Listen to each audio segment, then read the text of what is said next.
selamat datang di Klakson The Good Noise. Selamat datang di Ruang Solusi, tempatnya inspirasi dan pengetahuan berkumpul dalam satu tempat.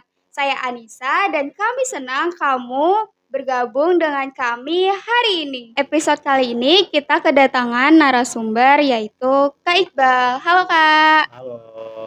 boleh perkenalan dulu? Oke, perkenalkan nama kakak Kak Iqbal. Kakak salah satu coach atau mentor di komunitas lantai atas. Dan kakak kalau udah dibilang bergabung itu sudah hampir jalan 5 tahun lebihnya yang sudah berkecimpung di komunitas lantai atas khususnya untuk kelas public speaking. Gitu. Oke, untuk keseharian lagi sibuk apa nih Kak? Untuk keseharian, kakak tuh lagi ngejalanin 3K. Mau tahu nggak 3K Waduh, apa? apa tuh? Komunitas, kerja, kuliah. Wih, Jadi 3K itu udah setiap hari always ketemu sama kakak. Dan ya Senin sampai Minggu itu pasti selalu ketemu sama 3K itu. oke. Jadi lumayan padat ya untuk kesehariannya tuh di setiap minggunya. Betul, padat banget. Jadi kalau bisa dibilang kalau mau nambah 1 hari buat istirahat mungkin bisa kali ya nambah 1 hari. Tapi enggak sih, karena semua kegiatan yang kakak laluin itu hari Minggu itu menjadi recharge kakak untuk membalikan energi kakak untuk bekerja kembali di hari Senin gitu. Oke, Kakak itu kan di kesehariannya padat banget nih. Dari dulu dari masa sekolah atau sampai gimana nih Kak? Dimulai dari kapan padatnya jadwal? Kalau sebenarnya padatnya jadwal itu dulu tuh sempat kayak ngerasa nyari kesibukan ya gitu. Terus akhirnya eh, keadaan yang membuat akhirnya kakak sendiri jadi sibuk. Contoh dulu tuh sempat kayak dulu SMK itu sempat dagang gitu kan. Terus kayak cari uang dan yang lainnya itu yang membuat aku kesibukannya itu akhirnya kesibukan itu dalam sendiri sebenarnya gitu.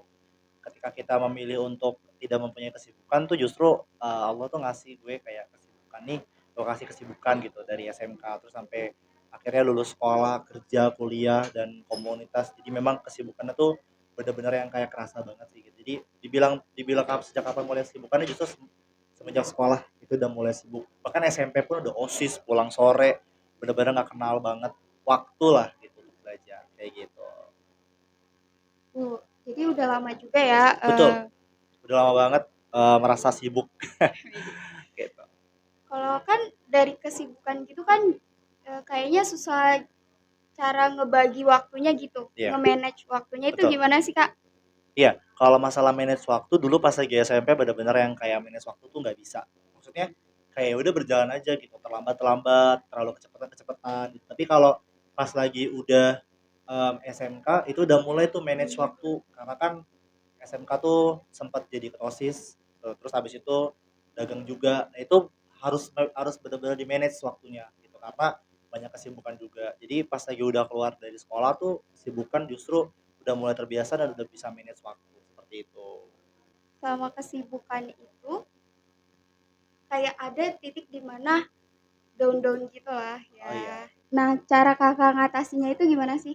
Oke, sebenarnya kenapa sih akhirnya dari yang awal munculnya kenapa bisa bisa gue untuk tetap memiliki kesibukan ya itu karena mungkin faktor dari ekonomi, faktor dari keluarga, faktor dari diri sendiri yang sebenarnya tuh gue harus bisa memiliki kegiatan yang bermanfaat buat gue.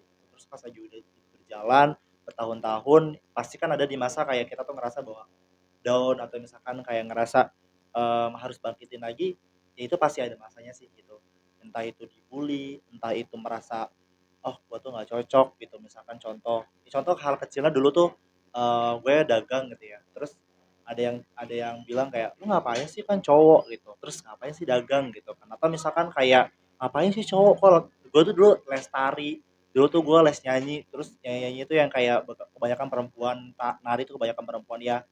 Dulu tuh masih mikirnya kayak gue harus menyibukkan diri, ternyata tuh kesibukan itu kita bisa pilih gitu ternyata kan. Tapi baik lagi gitu kalau kita bisa tahan mental sebenarnya yang down-down itu tuh kita bisa bangkitin lagi dengan semangat kita gitu. Ingat lagi aja kalau misalkan tujuan lu tuh apa sih untuk sampai ke sana gitu. Oke, jadi itu kayak cara-cara untuk Kakak tetap bertahan gitu ya. Betul, untuk bertahan ya. Dari datangnya bully-bulian Iya, gitu. betul. Apalagi sebenarnya bully-bullying itu kan itu proses ya. Semua anak-anak sekolah tuh ngalamin bully, tapi biasanya anak-anak sekarang tuh bulinya bukan fisik, tapi soal kayak perkataan Ya, atau benar-benar. mungkin udah nggak zaman tuh yang namanya ngatain sama orang tua, tapi sekarang tuh udah yang bener-bener fisik, udah bener-bener yang kayak nyakitin atau bahkan ada yang sampai ngediemin, itu yang sekarang terjadi gitu. Silent treatment gitu Silent ya. treatment, betul banget, silent treatment atau misalkan body shaming. Wah, itu parah Wah, banget sih yang terjadi di anak-anak itu sekolah langsung sekarang. nusuk sih para. Betul. Bikin down sebenarnya. Oke. Kayak setelah tahu caranya, tapi apa sih alasan khusus kayak biar kakak tuh percaya gitu untuk tetap bertahan gitu? Alasan khususnya. Oke, alasan khususnya adalah em, life must go on ya, gitu. Kehidupan itu tetap harus berjalan ke depan, kita tetap harus tetap tumbuh, harus tetap merangkai semuanya lagi gitu ya. Karena menurut gue kalau misalkan gue berhenti di sini pun itu pasti kalau kita berhenti untuk beristirahat sejenak, it's okay gitu.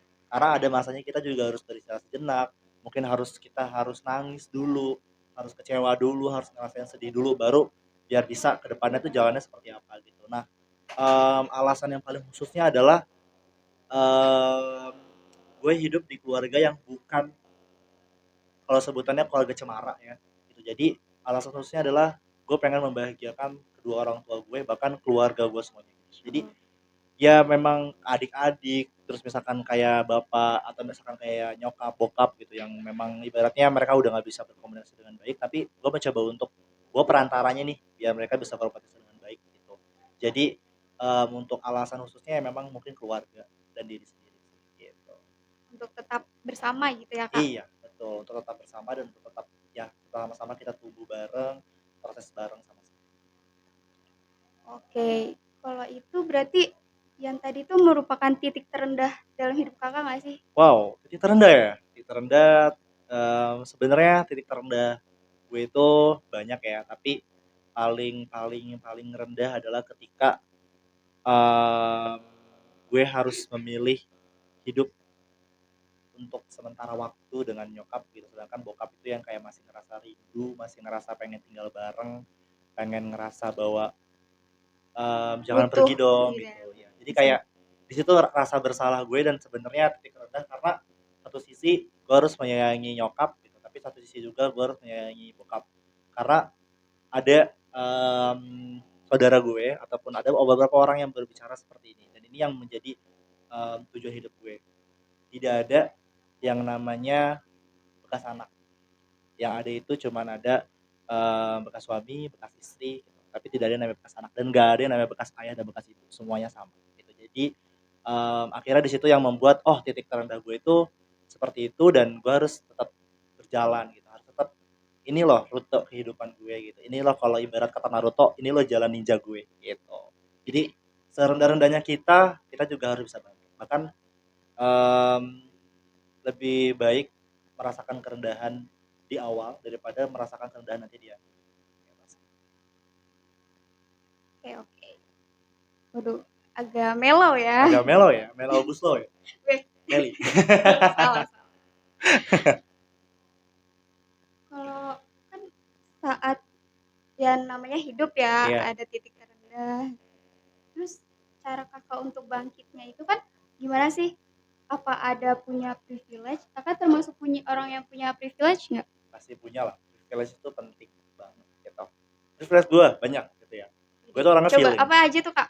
Wah, kalau privilege yang pertama itu kalau lagi sendiri seneng banget yang namanya nyanyi di depan orang-orang ataupun kayak datang ke suatu kafe yang kita nggak kenal sama sekali, tiba-tiba coba deh beraniin diri untuk nyanyi ke depan padahal kita lagi sedih gitu. Atau misalkan privilege ketemu sama orang yang kita sayang, misalkan contoh komunitas sampai atas itu setiap hari Minggu pasti ketemu sama empat coach yang palanya beda-beda semua.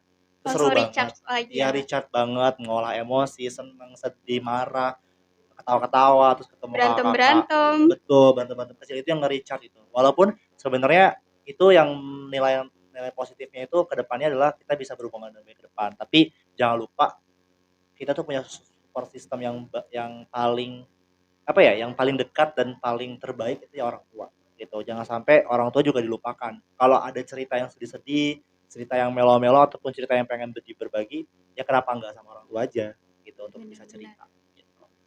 Berarti semua apapun kakak diceritakan ke orang tua ya. Iya, apapun ya sebenarnya nggak semua cerita sama orang tua sih, kayak contoh misalkan bayar kuliah mahal nggak juga ceritain ke orang tua gitu Itu kan. dipendem Itu sendiri. itu bukan itu ibaratnya ya udah nggak mau ngerepotin orang tua. Cuman Benar-benar. kayak hal-hal kecil kayak yang kepikiran tapi sebenarnya kalau emang nggak bisa selesaiin sendiri ya mungkin bisa sharing sama teman atau sama orang tua. Tadi kan kakak tuh pernah di titik yang lagi down-down banget nih. Iya. Nah, terus apa sih, ada nggak sih kata-kata yang selalu kakak inget gitu? Oke, kalau kata-kata yang selalu Maksudnya jadi tolak ukur. Ini tuh bikin gue semangat banget loh kalau hmm, habis.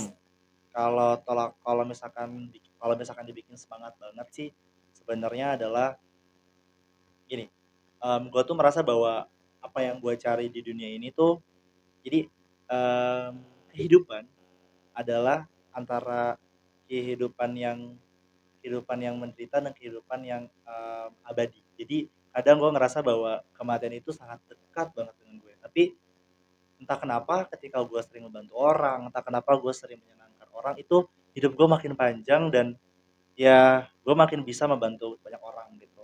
Dan ketika gue membantu banyak orang tuh itu rasanya lega banget karena gue pernah ngerasain di mana titik itu pada saat nggak punya uang sama sekali, itu bersamaan kayak besok lu harus bayar kosan, bayar listrik, lu harus beli gas LPG, sedangkan orang tua lu juga bilang harus bayar kuliah dan segala macam, sekolah adik dan lainnya. Udah merasain di titik itu dan akhirnya ya kita mau nggak mau besok harus bangun pagi dengan Harus perasaan tetap berjalan harus gitu tetap ya berjalan hidup gitu. tuh. Kita nggak bisa yang kayak memohon untuk mengembalikan waktu dan lain itu nggak bisa. Jadi ya udah tetap harus dijalanin. Yang penting lu nggak diem aja, tapi lu cari solutionnya apa gitu. Lu balik lagi gitu, lu bisa cerita sama orang. Pernah waktu itu em, ngerasa nyesek banget gitu ketika gue punya motor, ternyata motornya itu yang gue kira itu bisa gue milikin sepenuhnya, ternyata nggak bisa gitu. Kira orang tersebut tuh kayak minta balik gitu, gue pendem gitu karena gue gak punya motor. Akhirnya gue coba untuk cerita sama orang tua, ternyata jawabannya di orang tua. Belum tahu akhirnya orang tua kakak tuh bilang ya udah pakai motor ini aja. Jadi sebenarnya jawaban itu tuh deket-deket sama kita gitu, cuma kita harus cari aja. Yang penting dikomunikasiin aja ya kan. Betul, dikomunikasiin, diceritain gitu. Jadi kalau Iya. buat teman-teman yang kayak punya masalah pribadi ataupun masalah yang emang nggak bisa diselesain, coba aja cerita sama teman terdekat atau orang tua. Siapa tahu mereka punya solusi yang terbaik buat kamu. Gitu. Oke, kan tadi kakak udah cerita nih kayak titik terendahnya gitu, terus udah mencoba untuk bangkit lagi. Kira-kira part apa sih kak yang merasa tuh kayak eh, gue harus rangkai lagi hidup gue gitu, kayak menaiki tangga-tangga kehidupan gitu. Oke, sebenarnya em, kalau dibilang kalau dibilang merangkai satu-satu lagi itu sebenarnya pernah di mana kayak waktu itu sempat lulus sekolah tuh bingung mau ngapain ya gitu. Terus akhirnya pas lagi udah lulus sekolah tuh udah sadar bahwa ketemu KLA, terus udah ketemu KLA akhirnya kerja, terus kerja udah habis itu kuliah gitu. Sekarang ya pasti ada faktor-faktor yang bikin down gitu. Pasti ada faktor-faktor yang bikin gue nggak bisa berjalan secara mulus gitu. Karena kita nggak bisa memilih untuk lahir di keluarga seperti apa dan kita juga nggak bisa memilih untuk jalan kita tuh semulus apa gitu. Jadi ya life must go on gitu. Jadi gue percaya bahwa apa yang gue rencanakan sekarang tuh nggak harus apa yang gue tanamkan sekarang tuh nggak harus tumbuh sekarang. Kebaikan yang gue lakukan sekarang tuh nggak harus dibalas sekarang gitu. Dibalasnya nanti. Yang penting sekarang memperbanyak kebaikan dan memperkecil kesalahan-kesalahan yang harus diperbuat. Biar nantinya ke depannya apa yang gue hasilkan itu baik-baik buat ya siapa tahu gue urgent perlu apa ternyata ada orang yang baik sama gue seperti itu. Jadi itulah salah satu merangkai kebaikan-kebaikan dan mengurangi kesalahan-kesalahan yang seharusnya tak terjadi. Buat tabungan gitu ya kak. Betul, buat tabungan. Siapa Karena tahu, ya siapa tahu kita kedepannya gak ada butuh, yang tahu. iya nggak ada Iya. yang tahu untuk kita butuh seseorang seperti itu. Tadi menyinggung soal privilege, kakak tuh punya apa sih, kayak privilege apa yang kakak pilih gitu? Kan tadi banyak banget dari sekian itu. Iya, Yang paling sebenarnya iya hidup seseorang itu butuh privilege untuk meningkatkan motivasi mereka gitu ya. Ya sebenarnya privilege privilege untuk gue itu sebenarnya lebih ke menyemangati diri dengan ya dengan bertemu dengan seseorang sih sebenarnya. Kayak berdiskusi dengan seseorang terus bisa membuat orang bahagia itu salah satu privilege buat gue sih. Itu paling kayak kalau udah bahagiain orang tuh rasanya udah seneng banget gitu. Bahagia itu Energinya balik lagi gitu balik ya lagi Kak. gitu, energi positif balik lagi, feedbacknya dapat lagi, even itu pun hanya disenyumin sama orang tuh itu udah terkesan sangat baik banget itu.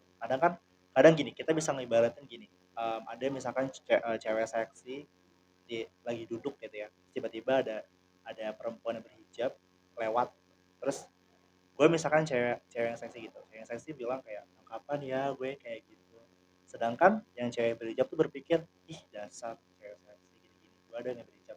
Jadi kadang kita Iya. nggak bisa menilai orang tuh dari hanya sekasat mata. Kadang yang orang terlihat seksi aja pengen bertumbuh, pengen berubah, sedangkan orang yang berhijab aja kadang belum tentu pemikirannya juga bagus. Benar. Jadi gue merasa bahwa ya kapan lagi gitu ketika kita punya pemikiran positif, ya itu salah satu hal yang bisa bikin gue untuk bisa bedain orang gitu. Seperti itu. Kalau tadi kan kita ngomongin yang masa-masa terpuruknya aja Iya. nih. Ya. Kalau kan dalam hidup pasti banyak melewati masa-masa gitu. Kalau di kakak sendiri masa-masa yang paling bahagianya tuh kayak apa kak? Masa-masa bahagia ya? Iya. Masa-masa bahagia itu banyak karena iya salah satunya adalah masa paling bahagia itu salah satunya adalah bisa me- membahagiakan kedua orang tua. Itu pasti klise banget ya, orang Benar-benar. pasti jemputnya membahagiakan kedua orang tua gitu. Tapi itu Tapi paling ngena paling sih. ngena karena Iya. dengan hubungan kakak dengan orang tua tuh yang emang harus benar-benar membuat mereka percaya bahwa sebenarnya gue tuh sibuk tuh ya karena memang bukan karena sok-sok cari kesibukan, tapi emang biar gue tuh diperhatiin gitu, biar gue tuh gimana kabarnya, gimana kuliahnya gitu. Dan ya alhamdulillah sekarang orang tua tuh support banget gitu. Jadi feedback dari gue tuh yang kayak ayo mah kita jalan gitu. Ayo mah kita kemana gitu. Jadi salah satu titik kebahagiaan gue yang sekarang gue alamin adalah ya bisa bahagia orang tua, bisa bisa membuat mereka setidaknya bisa tahu posisi anaknya tuh kayak gimana gitu. Itu sih paling komunikasi tetap lancar, itu bahagia banget sama orang tua. Oke. Mungkin ada satu pesan untuk para pendengar kita gitu Kak, buat tetap bertahan dalam hidup ini kayak ayo rangkai lagi gitu. Satu-satu, pelan-pelan aja nggak apa-apa gitu. Iya, gini, jangan takut untuk membuat keputusan hidup kalian gitu. Ketika teman-teman stuck dalam satu keputusan, sebenarnya itu adalah eh, membuat nantinya akan ibaratnya macet gitu. Ibaratnya hidup kalian tuh akan macet di situ aja. Tapi kalau misalkan kedepannya teman-teman bisa memutuskan dan bisa menghasilkan sesuatu, itu udah salah satu pencapaian yang sangat baik gitu. Kita nggak perlu membandingkan diri kita dengan orang lain gitu, tapi bullshit kalau kita nggak bisa bandingkan dengan orang lain. Pasti kita pernah membandingkan diri kita, tapi cukup sampai di mana teman-teman sampai situ aja gitu. Jangan sampai membandingkan hal-hal yang besar sehingga teman-teman akhirnya jadi yang kecil, tapi justru kita membandingkan dengan hal-hal yang baik gitu. Dengan oh dia kayak gitu gue juga bisa kayak gitu, gue harus kayak gini dia juga bisa kayak gitu. Jadi harus bisa mengurangi dan menambahkan hal-hal yang diperlukan sama teman-teman semua, seperti itu. Oke. Jadi buat teman-teman kayak kita nggak apa-apa pasti dalam masanya bakal ngerasain yang namanya terpuruk gitu. Tapi kayak nggak apa-apa kita rangkai lagi satu-satu dan tetap bertahan gitu. Oke, sekian eh, episode kali ini. Terima kasih Kak Iqbal udah mau Sama-sama. sharing-sharing di sini. Semoga bisa ketemu lagi Betul. ya. Iya. Oke, kita akhiri podcast kali ini. Jangan lupa untuk berlangganan, like, komen, dan share ruang solusi dari KLA Podcast. Dan jangan lupa tonton episode-episode selanjutnya. Bye-bye.